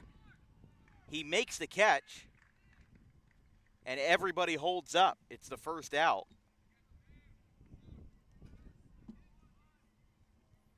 And we've got the first out of the 6th inning for Schofield. Schofield 0 for 2. Hit by pitch and 2 strikeouts. I did mention during the Ralph Shaw Classic, and I would like to make a correction, I had thought that when Schofield transferred to Audubon, I thought it was because there's somebody else in the Audubon district that also has the last name Schofield, and I thought, oh, maybe he transferred to, bring the family together and go to school with his sister. But I was informed by a Highland producer of mine, Colin Morris, that he's an only child. So that kind of put some holes into my logic, but Schofield, again, one of 2 transfers from Highland. Luis South Rodriguez went to Roman Catholic in Philadelphia. The count is 2-0. Oh, no, never mind. He got home. So 4-pitch walk, 9-0. I don't know why I missed that, but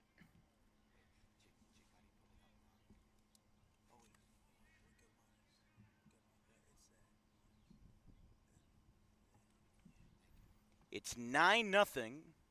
And a bases-loaded walk brings home Wiltsey. It might be the most anticlimactic finish to a game we've seen in a while. But here is McCracken. He started the game, struck out 8, had some good velo on his fastball, but now he's looking to end the game just as he started it. A 3-run triple down the right field line, and he really has done it all. The count is 1-0. I am very surprised that they have kept with Satuski here, but honestly, if I'm Haddon Heights, I don't know if I have much of a choice. They're just trying to pump the brakes right now and avoid what would be their 4th straight loss. If Audubon scores their 10th, they will have given up their 3rd straight game with 10-plus runs. They lost 6-4 to Delsey. Then again, 11-1 to Haddonfield and 12-4 to Haddonfield on a back-to-back. Changeup just drops in there, and it's 1-2. Zatuski is a left-hander, the 3rd reliever, and the 3rd pitcher, rather, for Haddon Heights today. Has thrown 53 pitches in relief, and for McCracken, if he ends this game here and doesn't have to pitch a 7th inning, he will end up having 81 pitches in what will be a truncated complete game. 2 hits, 3 walks, and 8 Ks. 1-2. Dribbler foul up the 3rd base line. Again, our next broadcast will be Saturday, JUCO Region 19 Final Four. 4 games on Saturday, 2 if not 3 on Sunday, Mother's Day. And then our next high school game will be Monday, Pittman versus Overbrook in Tri-County Diamond Division access. That pops out of the glove of Alexander, but it misses high at the letters, 2-2.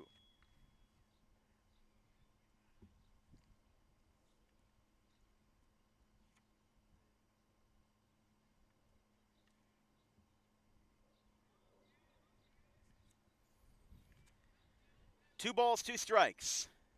And the pitch. That will be lined to short. Throw back to 3rd is not in time.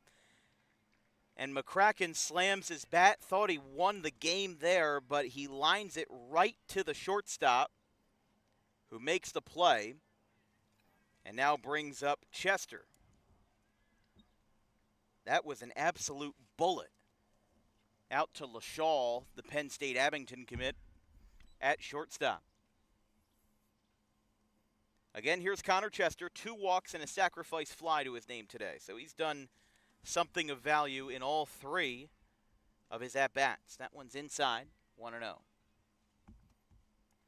And Chester could end the game right here.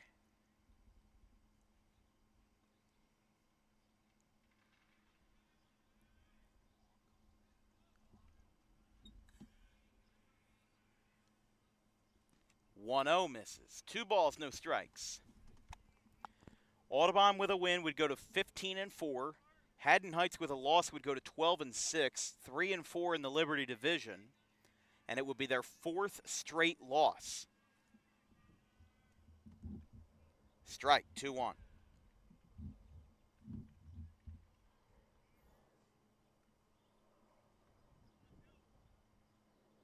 This is going to be pitch number 60 for the freshman lefty Carter Zatuski. And if there's anything good, at least Haddon Heights won't play until the 12th, which will be Monday versus Rancocas Valley. And then they've got a home game versus St. Joe's Hamilton, Timber Creek, and then Northern Burlington. That should be a really good game. It's 2-2. Strike was called on the inside corner. Audubon can win it with a walk or a single. Haddon Heights, though, looking to get one last opportunity to swing the bat. 2-2. In the dirt, 3-2. So this is the ultimatum. A ball ends the game. A strike sends us to the 7th inning and brings us back to the ballpark for a little more action. And a foul ball keeps us waiting. 61 pitches for Carter Zatuski, and they're going to ask for a new baseball. Again, this would be Audubon's 4th Mercy Rule win of the year and their 2nd of the week. They beat Paulsboro 13-0 on Monday. So now we've got to see how they'll fare in this situation.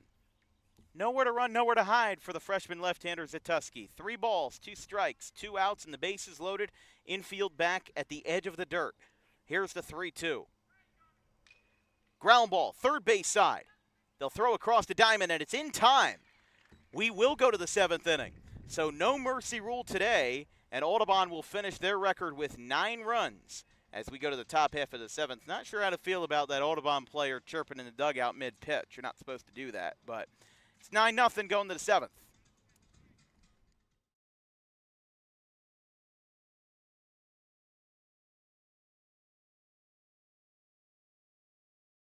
Launches one foul. See, Mostero's doing us a service here. Or, excuse me, D'Alessandro. D'Alessandro is doing us a service here. He's letting us have this conversation by having a long at-bat. But a lot of people are still caught up in the D1 or bust mentality. Listen to this crowd. Listen to this crowd. We'll talk about that later. 2 balls, 2 strikes, 1 out. Clapping it up here for the Roadrunners. 2-2. Here's a fly ball out towards center field. This one's going back, and this one is gone! 3-run homer! D'Alessandro! And it's a 1-run game at the crack of the bat. 5-4. 3-run shot to center field. Trailing towards the right center, and the cleanup man does exactly what the position orders. Cleaning up. And he does it incredibly well with a 5-4 game. He battles for 11 pitches and makes it.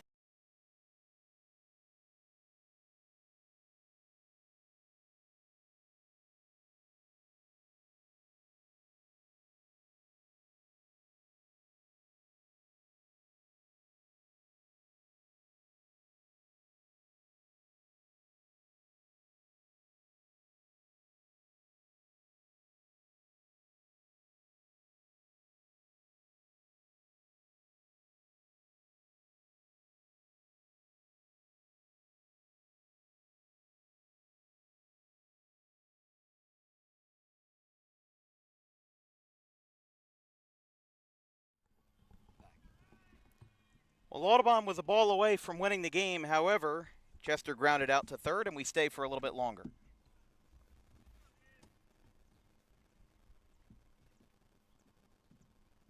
It's 0-1 to start the top of the 7th as McCracken will go for the complete game shutout with Ferrugia, Mata, and Spizak. 1-1.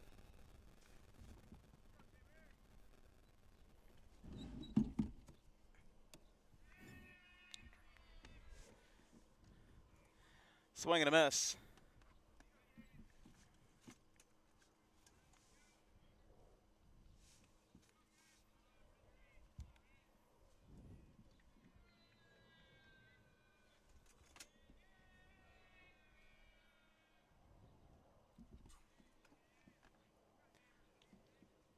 2 balls, 2 strikes.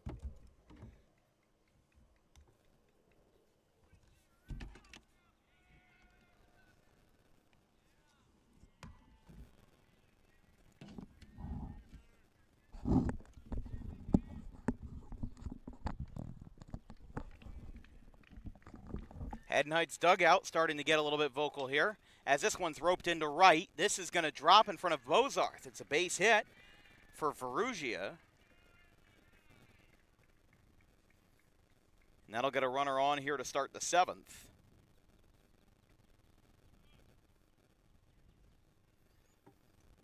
So a little bloop base hit that time.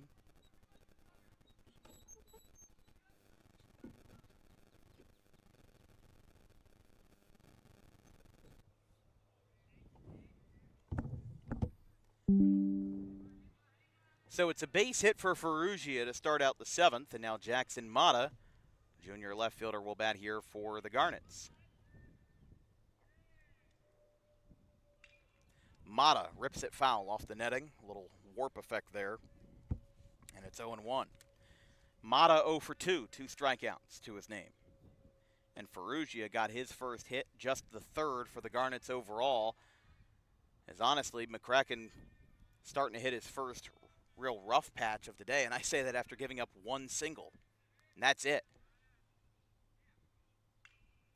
Popped up foul.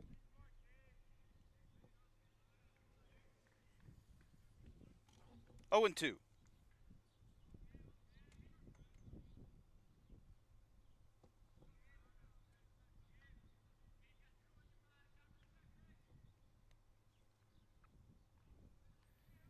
Mata, and then again the sophomore DH Dakota Spizak. McCracken kicks and delivers. Strike. That one's called over the outside corner, and it's the 9th for McCracken.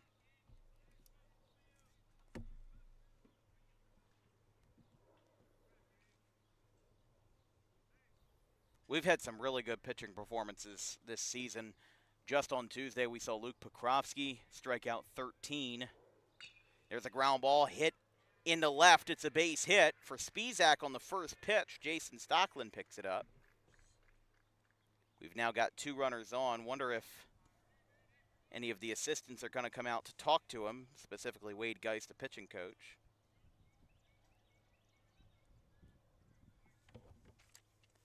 There is an arm warming up in the pen down the right field line, number 14, Josh Nolan.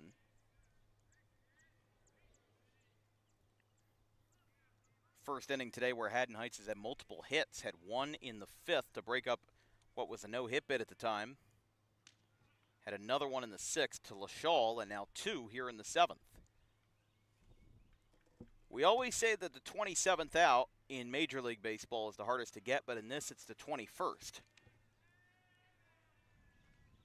With the 8th and 9th innings removed. It's a swing and a miss. 0-2 to Alexander. 1 for 2 with a strikeout and a single to his name today. As a once busy campus here at Audubon has gotten to be a little bit quiet. As a foul tip is a strikeout. It's his 10th, and there's 2 down.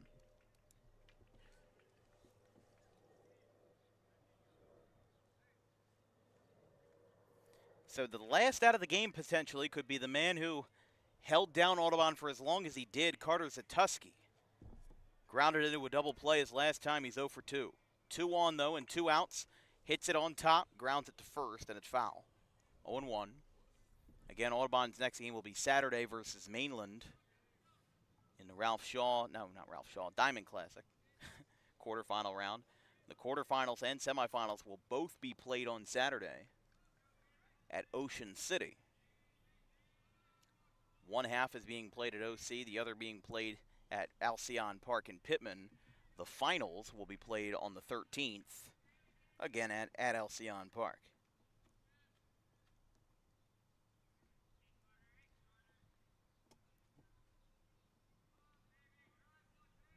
One ball, 1 strike.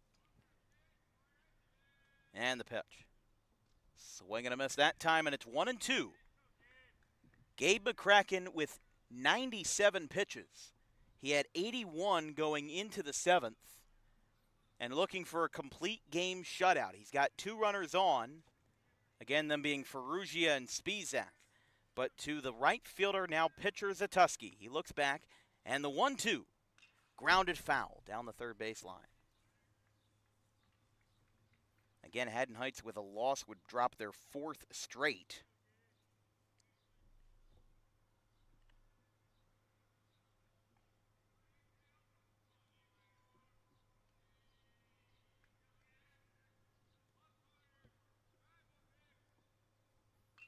The 1-2, hit out to third. He'll tag the bag himself. Calandros takes it in, and a breath of fresh air for the Green Wave.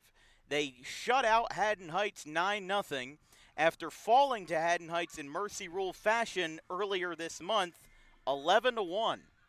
This time, it was all Audubon from the start to the finish. 7 runs in the first, followed by an insurance run in the third, and then a bases-loaded walk in the 6th to really wrap things up. And, by the way, it's only an hour and 56 minutes. Good timing on the game as well. We go the full 7, and your player of the game will be Gabe McCracken. 10 strikeouts, complete game shutout in 99 pitches as he gives up 5 hits, walks 3, but the 10 Ks really shut down Haddon Heights as they fail to record a hit up until the 5th inning. As Audubon will improve to 15-4, Audubon picking up their first win of the year against Haddon Heights before they go into the Diamond Classic quarterfinal versus Mainland on Saturday. That'll be all for our crew here at Dan Wilkins Broadcasting this evening, just shy of the 6 o'clock hour from the Hank Greenberg Field. From our entire crew, our social media coordinator Haley Mejia, our graphics crew Kayla Blaine and Carson Rosso, my producer Jake Steidler and Evan McColgan. They switch places throughout the day. I'm Dan Wilkins. We will see you on Saturday for the JUCO Region 19 Final Four between, well, there's 6 different teams that are going to be vying for 2 spots at the National Championship in Utica, New York. That'll be all for us. Have a good one, folks. Haddon Heights falls to Audubon 9-0.